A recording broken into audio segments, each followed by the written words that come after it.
प्रधानमंत्री नरेंद्र मोदी ने कांग्रेस सहित अन्य विपक्षी दलों पर जमकर निशाना साधा और कहा कि भारतीय जनता पार्टी जहां राष्ट्रीय भक्ति को समर्पित है, वहीं विरोधी दलों का समर्पण परिवार भक्ति के प्रति है। परिवारवादी पार्टियों को लोकतंत्र का दुश्मन करार देते हुए मोदी ने यह भी कहा कि ऐसे दल संविधान और संवैधानिक संस्थाओं को कुछ नहीं समझते।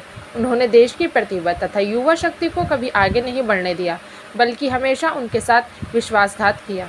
भारतीय जनता पार्टी के 42वें स्थापना दिवस के मौके पर वीडियो कॉन्फ्रेंस के माध्यम से पार्टी कार्यकर्ताओं को संबोधित करते हुए मोदी ने ये बात कही।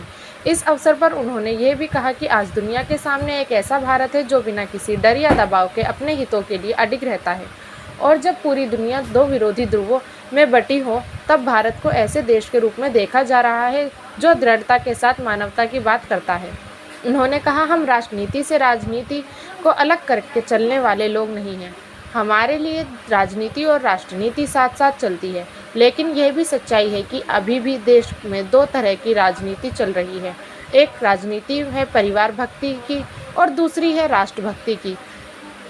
मोदी ने कहा कि देश के अलग अलग राज्यों में कुछ राजनीतिक दल हैं जो सिर्फ और सिर्फ अपने तथा अपने परिवार के हितों के लिए काम करते हैं, और इन परिवारवादी पार्टियों के सदस्यों का स्थानीय निकायों से लेकर संसद तक में दबदबा रहता है।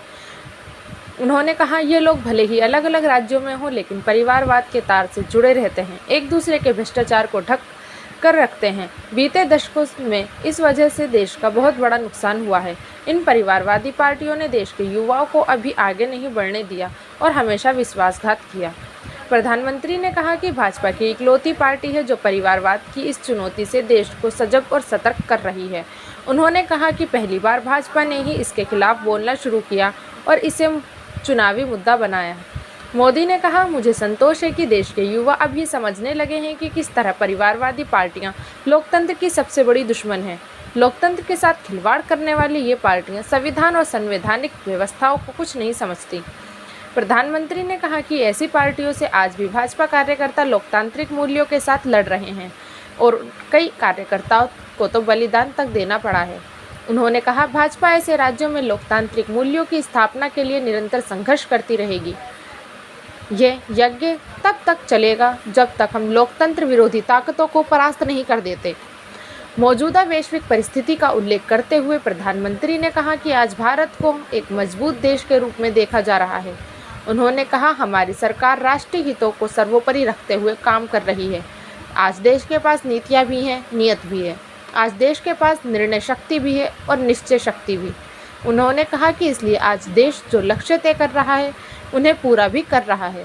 विरोधी दलों पर दशकों तक वोट बैंक की राजनीति करने का आरोप लगाते हुए मोदी ने कहा कि भाजपा ने न सिर्फ इसका मुकाबला किया है, बल्कि इसके नुकसान से देशवासियों को वाकिफ करने में भी सफल रही है।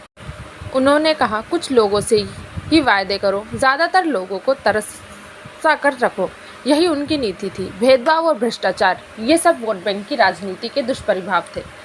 प्रधानमंत्री ने दावा किया कि उनकी सरकार ने केंद्रीय योजनाओं में भेदभाव की सारी गुंजाइश की समाप्ति, तुष्टीकरण की आशंकाओं की समाप्ति, स्वार्थ के आधार पर लाभ पहुंचाने की प्रवृत्ति का खात्मा और समाज की आखिरी पंक्ति में खड़े आखिरी व्यक्ति तक सरकारी लाभ पहुंचाना सुनिश्चित किया।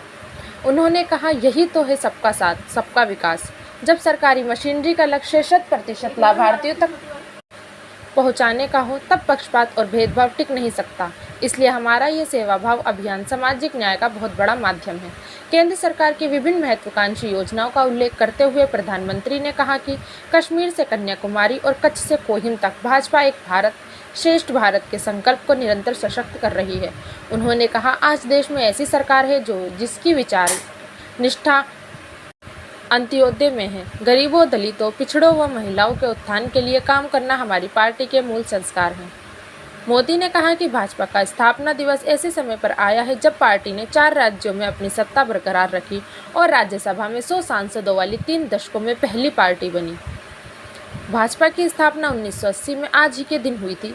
श्यामा प्रसाद मुखर्जी द्वारा 1991 में स्थापित भारतीय जनसंघ से इस नई पार्टी का जन्म हुआ।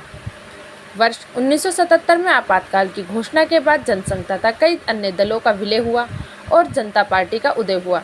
जनता पार्टी ने 1977 के आम चुनाव में कांग्रेस से सत्ता छीनी थी और 1980 में जनता पार्टी को भंग कर भारतीय जनता पार्टी की नींव रखी गई थी।